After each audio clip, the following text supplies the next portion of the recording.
Radhe Radhe everyone. તો exam શરૂ થઈ ગઈ છે, તો કોલેજની એક્ઝામ શરૂ થઈ અને મને ટેન્શન છે એવું તો મને જરાક બી નથી લાગતું, કેમ કે આખો દિવસમાં મેં કામ કરેલું છે, ટીવી જોયેલું છે, ફોન જોયેલો છે અને રખડી છું આખો દિવસ અને વાંચ્યું તો મેં જરાક બી નથી.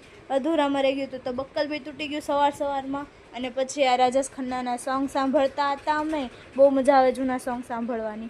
અને આ સાઉથનું કંઈક મૂવી મૂકેલું હતું, હવે ખબર નહીં, બટ એમાં કૂતરા માણસોની જેમ વાત કરતા હતા. કૂતરા, બોલો કયો જમાનો એવો ખબર નથી પડતી. અને મારો ભત્રીજો બી આવેલો તો એની સાથે થોડાક નાટક કર્યા, જીભડા કાઢતા હતા બંને અમે.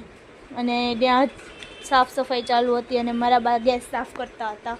હવે એવું કોઈ નહીં કહેતા કે અમે બંને છીએ અને મારા બા કામ કરે, કેમ કે મારા બાને ગેસ કોઈના હાથનો સાફ કરેલો નથી ગમતો, એટલે મારા બા ખુદ કરતા હતા.